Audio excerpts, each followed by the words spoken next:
So welcome back. നമ്മൾ clinical learning എൻവയൺമെൻറ്റിൻ്റെ മൂന്നാമത്തെ video ആണിത്. ആൻഡ് ലാസ്റ്റ് പറഞ്ഞിരുന്നത് 14 പോയിൻറ്റിലെ 2 പോയിൻറ്റുകളാണ്. ഇത് മൂന്നാമത്തെ ടോപ്പിക്കാണ്, വിച്ച് ഈസ് ക്ലിനിക്കൽ പ്രസൻറ്റേഷൻ അഥവാ ബെഡ് സൈഡ് ക്ലിനിക്ക്. ഇവിടെ നമ്മൾ എങ്ങനെയാണ് പഠിക്കുന്നത്? പേഷ്യൻ്റെ അടുത്ത് ചെന്നിട്ട് ആരൊക്കെ ചെല്ലും? നഴ്സിംഗ് സ്റ്റുഡൻസും ചെല്ലുന്നുണ്ട്, ആൻഡ് ഫാക്കൽറ്റി മെമ്പേഴ്സ് മീൻസ് ടീച്ചേഴ്സും കൂടി ചെന്ന് പേഷ്യൻറ്റിൻ്റെ അടുത്ത് അവരുടെ സൈനും സിംറ്റംസ് എന്താണെന്ന് ചോദിക്കുകയും ചെയ്യുന്നുണ്ട്, ഒബ്സർവ് ചെയ്യുകയും ചെയ്യുന്നുണ്ട്. മനസ്സിലാക്കി പ്രോബ്ലി എന്തായിരിക്കാം അവരുടെ ഡയഗ്നോസിസ് എന്ന് ഡിസ്കസ് ചെയ്യുന്നുണ്ട്. ഫർദർ എന്തൊക്കെ ട്രീറ്റ്മെൻറ്റ് ആയിരിക്കാം കൊടുക്കുന്നത്, എന്തൊക്കെ നഴ്സിംഗ് കെയറാണ് നമുക്ക് കൊടുക്കാൻ പറ്റുന്നതെന്ന് നോക്കുന്നതാണ് ബെഡ് സൈഡ് ക്ലിനിക് അഥവാ ക്ലിനിക്കൽ പ്രസൻറ്റേഷൻ. ഇനി ഇതിൻ്റെ പേർപ്പസസ് എന്തൊക്കെയെന്ന് ചോദിച്ചു കഴിഞ്ഞാൽ, ഒന്നാമത്തത് നേഴ്സും പേഷ്യൻറ്റും തമ്മിലുള്ള ഒരു റിലേഷൻഷിപ്പ് കീപ്പ് ചെയ്യാനായിട്ട് നമുക്ക് സാധിക്കും. And also to provide clinical experience to the nursing students. Nursing സ്റ്റുഡൻസിന് കുറേയും കൂടി എക്സ്പീരിയൻസ് കിട്ടാനും പറ്റുന്നുണ്ട്. ആൻഡ് നഴ്സും പേഷ്യൻറ്റും തമ്മിലുള്ള റിലേഷൻഷിപ്പ് കൂടുകയും ചെയ്യുന്നുണ്ട്. Other than that, we can also collect information from the patient. എന്തായിരിക്കും പേഷ്യൻ്റ് ക്ലിനിക്കൽ മാനിഫെസ്റ്റേഷൻസ് എന്തൊക്കെയാണ്, ആൻഡ് ദെൻ എന്തൊക്കെ ട്രീറ്റ്മെൻറ്റ് ചെയ്തപ്പോൾ എന്തൊക്കെ മാറ്റങ്ങളാണ് വന്നത് എന്നൊക്കെ നമുക്ക് അറിയാൻ പറ്റും. And also to promote problem solving ability with the nursing students. അടുത്തയാണ് what are the steps to be conducted in. ഇനി എന്തൊക്കെ സ്റ്റെപ്സാണ് ഇൻവോൾവ് ചെയ്യുന്നതിനകത്ത് വരുന്നതാണ് planning techniques, instruction before bed side clinic, and also discussion phase. ആദ്യം വരുന്നതാണ് planning face. ഇതിൽ students ഏത് പേഷ്യൻറ്റിനാണോ കെയർ കൊടുത്തത് ആ പേഷ്യൻറ്റിനെ എടുക്കുക. കൂടാതെ തന്നെ ക്ലയൻസിൽ നിന്ന് അവരുടെ കൺസെൻറ്റ് ഫോം മേടിച്ച് വെക്കണം. ഇൻസ്ട്രക്ഷൻസ് പേഷ്യൻസിന് നമ്മൾ ഫിസിക്കൽ അതേപോലെ തന്നെ മെൻ്റൽ കെയറും പ്രൊവൈഡ് ചെയ്യണം. Second point, the patient must be kept at ease. മൂന്നാമത്തെ point, clinics should not exceed 30 minutes. പഠിപ്പിക്കുക, അതായത് ടീച്ചറും സ്റ്റുഡൻസും ഒക്കെ വന്ന് പേഷ്യൻസിൻ്റെ അടുത്ത് പഠിച്ചുകൊണ്ടിരിക്കുന്ന സമയത്ത് പേഷ്യൻ്റ് ഒരു ബുദ്ധിമുട്ടുണ്ടാവരുത്. അതുകൊണ്ട് തന്നെ മാക്സിമം പോയ ഒരു 30 minute പാടുള്ളൂ. And number of students maximum ഒരു 10 മുതൽ 15 വരെ ആവാം. അതിൽ കൂടുതൽ പേരുണ്ടെങ്കിൽ പേഷ്യൻറ്റിന് അതൊരു പേടി ഉണ്ടാവാനുള്ളൊരു സാധ്യതയുണ്ട്. ഇതിനകത്ത് വരുന്നതാണ് ഇൻട്രഡക്ഷൻ ഫേസ് ഉണ്ട്, പിന്നെ patient centred phase, discussion phase and evaluation phase. അടുത്തയാണ് നമ്മുടെ നാലാമത്തെ പോയിൻ്റ് ആയിട്ടുള്ള കേസ് സ്റ്റഡി അഥവാ കെയർ സ്റ്റഡി. ഇവിടെ പേഷ്യൻറ്റിൻ്റെ കംപ്ലീറ്റ് ആയിട്ടുള്ള ഒരു ഹോളിസ്റ്റിക്, ഫിസിക്കൽ ആയിക്കോട്ടെ, ഇതിനോടുള്ളൊരു ഇമോഷണൽ, മെൻറ്റൽ, ആ ആസ്പെക്റ്റിൽ നിന്നുള്ള എല്ലാ രീതിയിലും പേഷ്യൻ്റ് എന്തൊക്കെയാണ് കടന്നു പോകുന്നതിനെക്കുറിച്ച് ഒരു ഡീറ്റെയിൽ ആയിട്ട് നമ്മൾ നരേറ്റ് ചെയ്യുന്നതിനാണ് കെയർ സ്റ്റഡി അഥവാ കേസ് സ്റ്റഡി എന്ന് വിളിക്കുന്നത്. ഇതിൻ്റെ മെയിനായിട്ട് ലക്ഷ്യങ്ങളെന്ന് വെച്ചാൽ പിള്ളേരുടെ ഒരു നഴ്സിംഗ് സ്റ്റുഡൻസിൻ്റെ പ്രോബ്ലം സോൾവിങ് സ്കില്ല് കൂടുന്നുണ്ട്. It helps to individualize nursing care. കൂടാതെ തന്നെ നമ്മൾ നഴ്സിംഗിൽ പ്രിവെൻഷൻ ഫോക്കസ് ചെയ്യുന്നുണ്ട്. അസുഖം വരുന്നതിന് മുമ്പ് തന്നെ, അല്ലെങ്കിൽ അസുഖം വരാതെ ഇരിക്കാനുള്ള പ്രിവെൻറ്റീവ് ആസ്പെക്റ്റ് എന്താണെന്ന് പിള്ളേർ പഠിക്കും. പിന്നെ ബാക്കിയുള്ള ഹെൽത്ത് കെയർ ഏജൻസീസുമായിട്ട് നമ്മളൊന്ന് ഇൻഫർമേഷൻസിന് വേണ്ടി സീക്ക് ചെയ്ത് കൊളാബറേറ്റ് ചെയ്യുന്നുണ്ട്. ആൻഡ് നഴ്സിംഗ് ഒബ്സർവേഷൻസ് റെക്കോർഡ് ചെയ്യാൻ ഇത് ഹെൽപ്പ് ചെയ്യും. അടുത്തയാണ് അഞ്ചാമത്തെ, നഴ്സിംഗ് റൗണ്ട്സ്.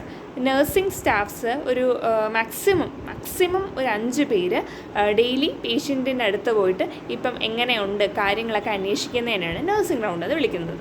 ഇത് എല്ലാ നഴ്സുമാർക്കും ആ വാർഡിൽ കിടക്കുന്ന എല്ലാ പേഷ്യൻസിനെ കുറിച്ച് ഒരു ജനറൽ ആയിട്ടുള്ള ഇൻഫോർമേഷൻസും കിട്ടും. എന്തൊക്കെ മെഡിക്കൽ നീഡാണ് അവർക്ക് വേണ്ടതെന്ന് അറിയാൻ പറ്റും.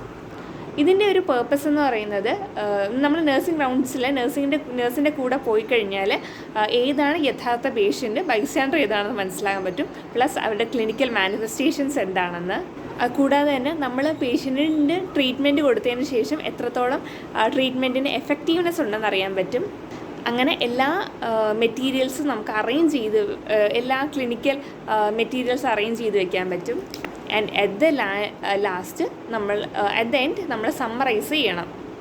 ശരിക്കും ഇതിൻ്റെ ടൈപ്സ് ഉണ്ട്, 3 routine round, instructional round and problem solving round. Routine റൗണ്ടിൽ റുട്ടീനായിട്ട് നേഴ്സ് പോയി പേഷ്യൻറ്റിന് സംസാരിക്കുന്നതാണ്.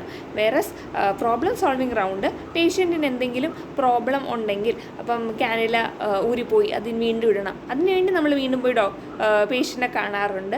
അതാണ് പ്രോബ്ലം സോൾവിങ് റൗണ്ട്. അല്ലെങ്കിൽ പേഷ്യൻ്റ് എന്തെങ്കിലും പ്രോബ്ലം പറയാനുണ്ടെങ്കിൽ അത് ഡിസ്കസ് ചെയ്യും. അടുത്താണ് ഇൻസ്ട്രക്ഷണൽ റൗണ്ട്സ്. ഡോക്ടറിൻ്റെ കൂടെ നമ്മൾ ചെല്ലുമ്പോൾ ഡോക്ടർ എന്തെങ്കിലും ഇൻസ്ട്രക്ഷൻസ് നമുക്ക് തരാനുണ്ടെങ്കിൽ അത് നമുക്ക് കേൾക്കാനായിട്ട് പറ്റും. ഈ പ്രോബ്ലം സോൾവിങ് റൗണ്ടിൽ നമുക്ക് നമ്മുടെ നേഴ്സിംഗ് സ്റ്റുഡൻസിന് അതേപോലെ നേഴ്സിംഗ് സ്റ്റാഫിനെയും കുറേയും കൂടി ഹെൽപ്പ് ചെയ്യാൻ പറ്റും. നമ്മൾക്ക് എന്തെങ്കിലും പ്രോബ്ലം ഉണ്ടെങ്കിൽ അത് അപ്പോൾ ചോദിച്ച് മനസ്സിലാക്കി സോൾവ് ചെയ്യാൻ പറ്റാവുന്നേ ഉള്ളൂ. നമ്മൾ നേഴ്സസ് റൗണ്ട് ചെയ്യുന്ന സമയത്ത് ഒരു വലിയ വാർഡ് അല്ലെങ്കിൽ വലിയ റൂം വേണം സെലക്ട് ചെയ്യാനുള്ളത്. ഇനി എന്തൊക്കെയാണോ നേഴ്സിംഗ് റൗണ്ട്സിന് കളക്ട് ചെയ്യാനായിട്ടുള്ള ഇൻഫോർമേഷൻസ് വേണ്ടുന്നത് അല്ലെങ്കിൽ articles needed to take nursing rounds അതെല്ലാം ഓർഗനൈസ് ചെയ്ത് സെറ്റ് ചെയ്ത് വെക്കണം. എന്നിട്ട് ഒരു 5-6 സ്റ്റുഡൻസിന് നേഴ്സുമാരുടെ കൂടെ വിടാൻ പറ്റും. കൂടാതെ തന്നെ teacher demonstrate the present students document. അപ്പം എന്താണ് ആ ഒരു പ്രോബ്ലം എന്നൊക്കെ ടീച്ചർ പറഞ്ഞു കൊടുക്കും. മേ ബി അത് നേഴ്സ് ആവാം, കാരണം നമ്മൾ തന്നെ പ്രാക്ടീസ് മോഡലിൽ പറഞ്ഞായിരുന്നു നേഴ്സിംഗ് ഫാക്കൽറ്റീസ് ടീച്ചറായിട്ട് ആക്ട് ചെയ്യുന്നുണ്ട്, പിന്നെ നമുക്ക് നേഴ്സിംഗ് ട്യൂട്ടേഴ്സ് ഉണ്ടെന്ന്. ഇതോടൊപ്പം അല്ലെങ്കിൽ ടീച്ചർ സെപ്പറേറ്റ് ആണ്, അല്ലെങ്കിൽ അവർ തന്നെ ആയിരിക്കും പഠിപ്പിക്കുന്നത്. ഇതിൻ്റെ മെയിനായിട്ടുള്ള ഒരു അഡ്വാൻറ്റേജ് എന്ന് പറയുന്നത് നമുക്ക് പേഷ്യൻസിനെ ഡയറക്റ്റായിട്ട് ഒബ്സർവ് ചെയ്യാൻ പറ്റും. അവരുടെ പ്രോബ്ലംസ് എന്താണെന്ന് അവരിൽ നിന്ന് കേൾക്കാൻ പറ്റും. പേഷ്യൻസിൻ്റെ അവരനുഭവിക്കുന്ന എക്സ്പീരിയൻസ് എന്താണെന്ന് പേഷ്യൻ്റെ വായിൽ നിന്ന് തന്നെ കേൾക്കും. സ്റ്റുഡൻസിന് അവരുടെ ഡൗട്ട്സ് എന്തെങ്കിലും ഉണ്ടെങ്കിൽ ക്ലാരിഫൈ ചെയ്യാനും പേഷ്യൻ്റെ സൈൻ ആൻഡ് സിംറ്റംസ് എന്താണെന്നൊക്കെ മനസ്സിലാക്കാൻ പറ്റും.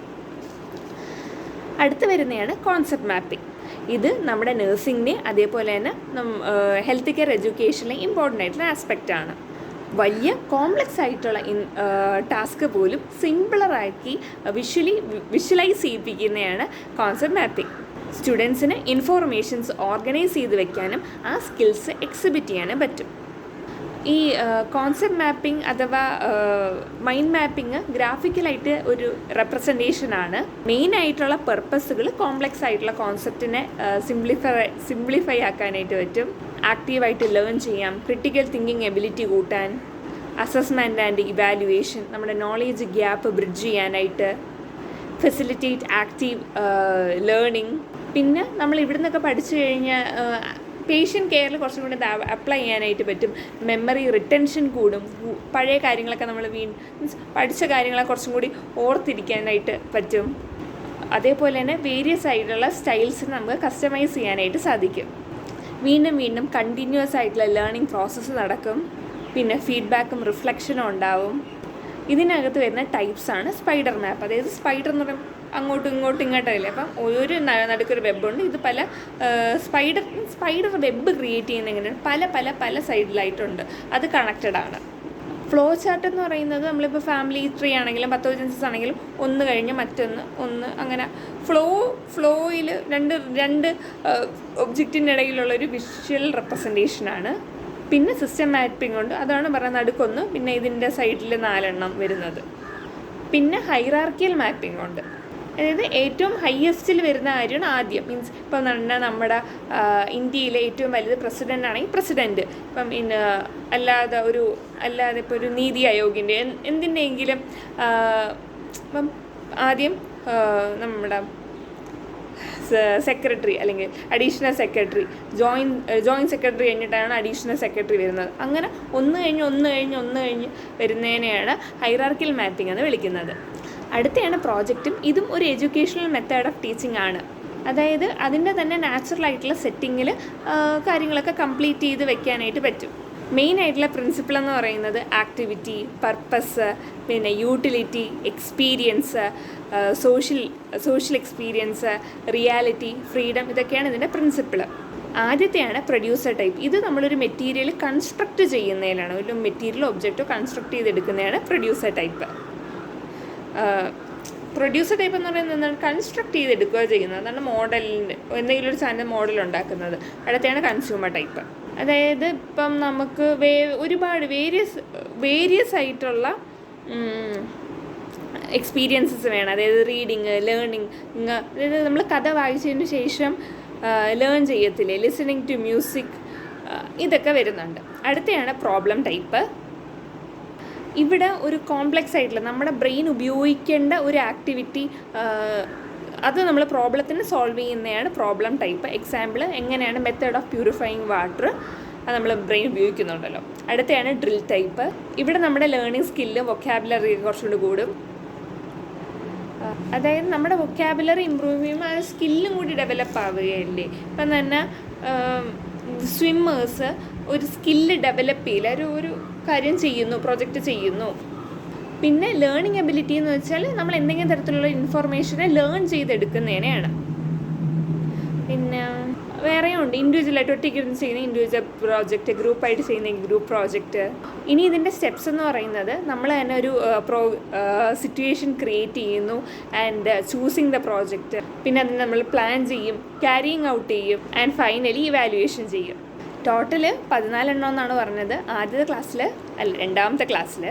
പേഷ്യൻ്റ് അസൈൻമെൻറ്റ് ക്ലിനിക്കൽ കോൺഫറൻസാണ് പഠിച്ചെങ്കിൽ ഇന്നത്തെ ക്ലാസ്സിൽ നമ്മൾ clinical presentation, nurses round, case study, project method, concept mapping, project, case study, അങ്ങനെ എല്ലാം കൂടി ചേർത്ത് തന്നെ ടോട്ടലൊരു 5 ടോപ്പിക്കോളം ഇന്ന് പഠിച്ചല്ലേ. സോ ബാക്കി നമുക്ക് അടുത്ത ക്ലാസ്സിൽ പഠിക്കാം. See you, by.